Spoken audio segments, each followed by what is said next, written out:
pensando na evolução da área de avaliação psicológica aqui no Brasil, desde que eu iniciei a carreira, né, eu posso dizer com tranquilidade que evoluiu muito. Né. No início nós tínhamos instrumentos bem, diria assim, mal cuidados, mal confeccionados, né? Eles eram apenas traduções dos instrumentos internacionais.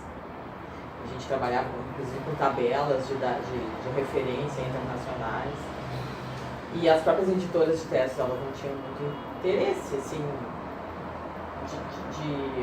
de renovar seus instrumentos, de investir mesmo, né? E foi um movimento bonito, assim, que eu diria, da área, né?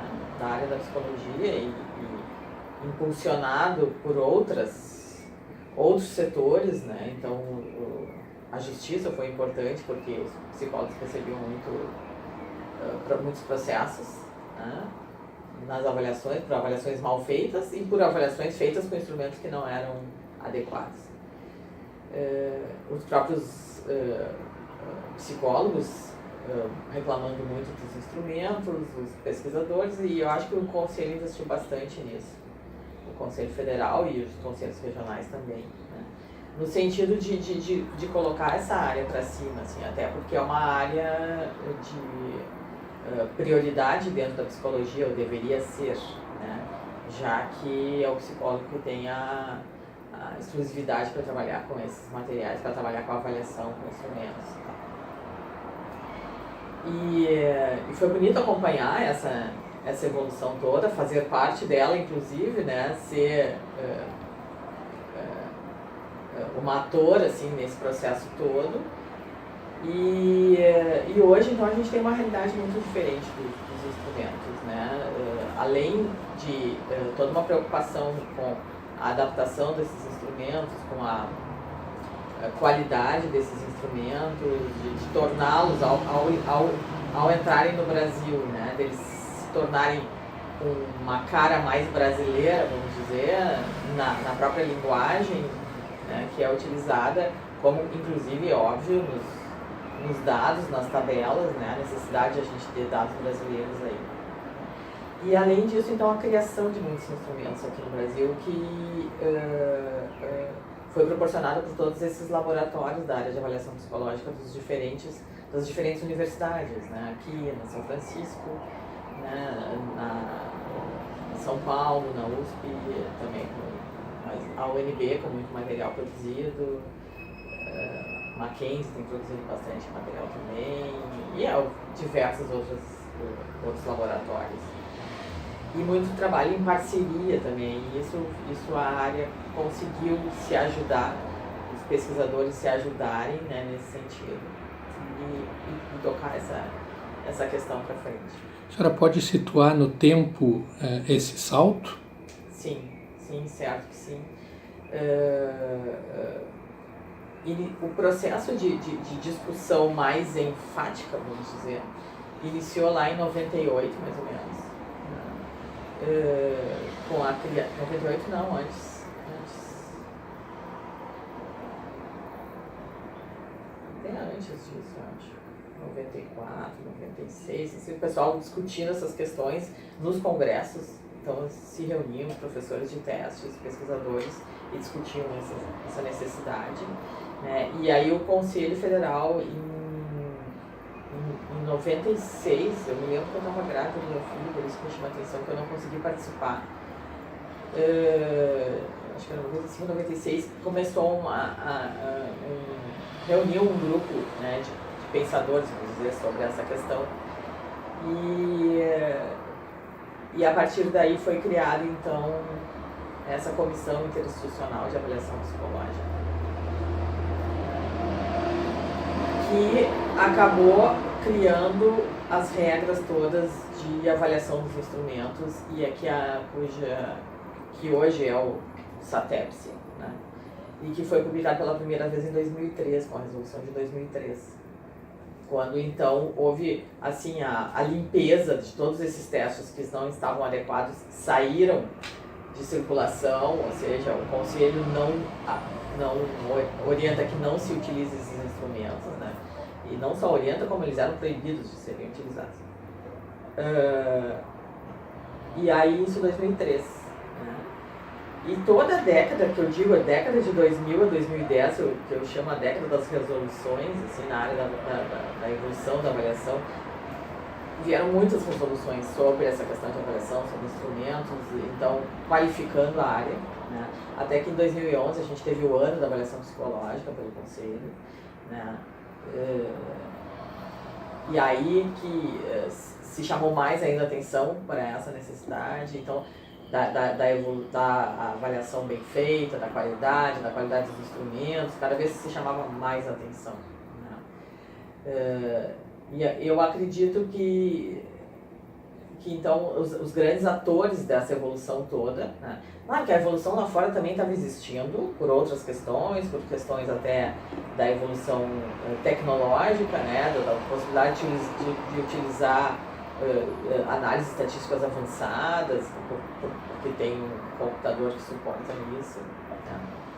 Isso lá fora evoluiu muito. Lá fora evoluiu muito também a preocupação com as amostras das pesquisas, os participantes das pesquisas de criação das tabelas de dados, né, para poder fazer a interpretação dos resultados, serem formadas por diferentes pessoas de diferentes contextos, né, o mais representativa possível. E aqui no Brasil a gente tem muito essa necessidade, é um país muito grande, com muitas diferenças culturais entre as regiões, né? E a gente precisa disso, isso é uma coisa que ainda não se consegue em todos os instrumentos, né? Mas como eu digo, eu acredito assim que a gente tem que iniciar por uma região, entende? Aí publica o instrumento e assim vai aumentando e ampliando essa amostra, né? E aí eu acho que assim, que a partir... um dos grandes atores que eu estava falando, né, é o Conselho, né? Não estou aqui querendo, porque estou sendo entrevistado por alguém do Conselho, né, valorizar isso, mas sem dúvida eles que capitanearam tudo isso, né? Nós, né, porque nós que formamos o Conselho, e junto com as diferentes associações de pesquisa na área da avaliação, com os diferentes laboratórios, os pesquisadores todos participando, né? Porque em última instância quem cria os instrumentos, quem estuda o instrumento no sentido de melhorar eles são os pesquisadores, sabe? E eles fazem esse trabalho para que as pessoas, os psicólogos que estejam lá na prática profissional possam utilizar instrumentos de melhor qualidade. Como é que a universidade reagiu a essa evolução, tanto em termos de formação quanto em termos de pesquisa? Em função de, quando eu falo sempre os pesquisadores terem sido um dos principais atores nessa evolução toda, né, os pesquisadores estão dentro das universidades, né, as universidades, então, acabam dando apoio institucional para tudo isso aí, né, mas, na verdade, quem toca mesmo são os pesquisadores. Por quê? Porque os pesquisadores acabam, para conseguir financiamento para esse tipo de trabalho, criam projetos de pesquisa, solicitam financiamento para a CAPES, CNPq, a CAPES apoia os programas de pós-graduação, a CNPq apoia os pesquisadores individualmente, né? Claro que as editoras, não posso esquecer das editoras como um ator também principal nisso tudo, né? E as editoras, então, por serem cobradas pelos pesquisadores, pelos usuários de testes, os usuários e os psicólogos, acabaram então investindo dinheiro nisso aí também, né? Então hoje os instrumentos são bem melhores, também porque as editoras toparam esse enfrentamento, vamos dizer, né? E aí acontece nesse processo parcerias grandes entre as editoras e os pesquisadores também, né? Então, quando eu falo pesquisadores, estou dizendo universidades. Então, muitas universidades federais, onde a pesquisa, sem dúvida, é uma grande potência, né? E algumas universidades particulares também com essa visão, né? Nisso aí cresceu também programas de pós-graduação que são específicos para a área de avaliação ou que têm áreas fortalecem algumas áreas, sub-áreas de avaliação psicológica dentro dos seus programas. O meu programa, por exemplo, ele é um programa de psicologia, mas ele tem 4 linhas de pesquisa e uma linha é a avaliação. Então isso varia conforme a universidade, mas os grupos de pesquisadores estão dentro das universidades para isso. A senhora pode falar um pouco dos instrumentos de avaliação desenvolvidos aqui no âmbito da Universidade Federal do Rio Grande do Sul? A gente tem aqui no nosso programa de pós-graduação, nós temos dentro dessa linha de avaliação, a gente deve ter uns 8 professores envolvidos, mais ou menos, 10. Uns 8, sim.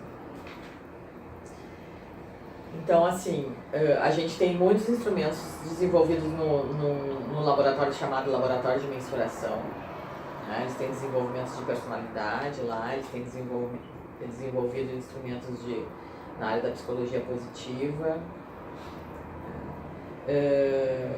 A gente tem o grupo da professora Clarissa Trentini, que é o NEAP, e eles adaptam lá. Eles também têm desenvolvido alguns instrumentos na área da neuropsicologia, mas também adaptam instrumentos da área de personalidade.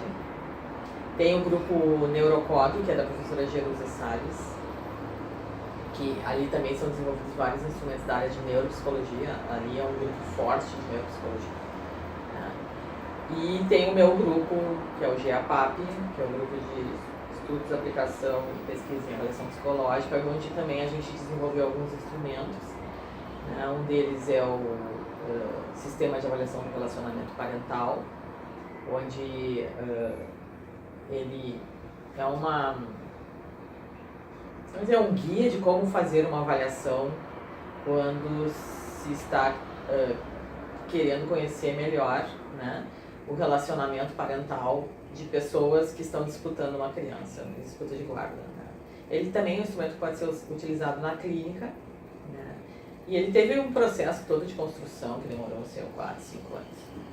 E é isso mais ou menos que demora um instrumento. A gente também aqui desenvolveu um instrumento de avaliação de desenvolvimento infantil, que é o IDAD, né, que é o Inventário Dimensional de Avaliação do Desenvolvimento Infantil, voltado para crianças da primeira e segunda infância,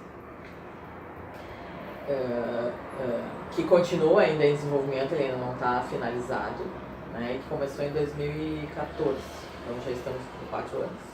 Desenvolvimento dele, que tem financiamento inclusive internacional da Universidade de Nebraska, né? Além da FAPERS aqui local. Estamos desenvolvendo agora um outro instrumento de funcionamento adaptativo, trabalhar funcionamento adaptativo, está ainda no início, tem 1 ano e pouco de estudos. E fora isso, a gente adaptou vários instrumentos também aqui para a nossa realidade, instrumentos não comerciais, não com essa preocupação comercial, mas muito para pesquisa, muito para pesquisa. Como é que o resultado dessas pesquisas e o desenvolvimento desses instrumentos chegam na ponta, no consumidor ou no cidadão comum? Esse é um grupo, eu vou falar do meu grupo, né? Porque, na verdade, eu falei de vários grupos aí, que inclusive eu tenho trabalho junto, assim, com a Clarissa eu trabalho junto, com o Cláudio eu trabalho junto, com a Jerusa eu trabalho junto também. Então, muitas vezes, pelo meu grupo ter essa característica de já ter experiência em construção e adaptação de instrumentos, eu sou chamada, ou alguém do meu grupo é chamado, do meu grupo de pesquisa, e a gente faz trabalho conjunto, tem muito trabalho conjunto. Mas, assim, como é que eles chegam na ponta, né? O meu grupo especificamente é bastante preocupado com essa coisa da ponta, né? Tanto que tem no nome dele, né, estudo, pesquisa, né, e aplicação, né? E de que jeito que a gente faz isso chegar na ponta, né? Vários desses instrumentos que eu citei aqui, vários, não foram tantos assim que a gente não viu, mas, por exemplo, a avaliação do relacionamento parental, o SARC, é publicado por uma editora. É vendido, a gente faz treinamento, faz curso em congresso, né, para que as pessoas possam utilizar. Né. O IDAD, ele tem chegado ele está ainda sendo muito utilizado em pesquisa por enquanto, mas futuramente ele vai ter duas formas, uma forma fechada, que a gente chama, que daí uma editora e tal, vai ter, né, os direitos autorais, e uma outra forma que vai ser aberta para pesquisa. E a gente acaba desenvolvendo alguns instrumentos em função da prática que a gente tem no Centro de Avaliação Psicológica aqui. Eu coordeno, junto com a psicóloga Denise Yates, o Centro de Avaliação Psicológica aqui da universidade. E ele é voltado especificamente para realizar psicodiagnósticos de crianças, adolescentes, adultos, velhos, né? De forma quase que gratuita, assim, eles dão alguma contribuição, né? Mais para a gente poder sustentar, manter o centro e comprar instrumentos, né? E aí, assim, eu tenho alunos ali de mestrado, doutorado, alunos de graduação que fazem estágio, né? Os meus alunos de doutorado dão supervisão, então é toda uma forma de equipe, que se trabalha em equipe. E aí ali a gente fica, como tem contato direto com a ponta, vamos dizer, ali a gente acaba percebendo que instrumentos estão sendo necessários, que não existem aqui no Brasil, então, que há carência, etc. Né? Então, é uma preocupação que isso chegue na ponta, que não fique só na universidade. Né? E uma forma... e tem uma outra coisa que também a gente fez muito, mas faz um tempo que a gente não está conseguindo fazer, são cursos de extensão para a população, para psicólogos formados, para alunos, né, que a gente chama ciclos de avaliação psicológica. A gente fez, a gente estava no 5º ciclo, eu acho que agora seria o 6º. Assim. Então, a cada 1 ano, 2 anos, se faz vários cursos de testes, coisas específicas da área de avaliação psicológica, que são mais acessíveis para as pessoas, né, e que a gente entende que tem muita qualidade, porque a gente está aqui de dentro, que acaba dando esses cursos, que tem experiência, só coloco gente que tem experiência para dar curso. É uma forma também de atingir a comunidade, atingir a ponta, vamos dizer.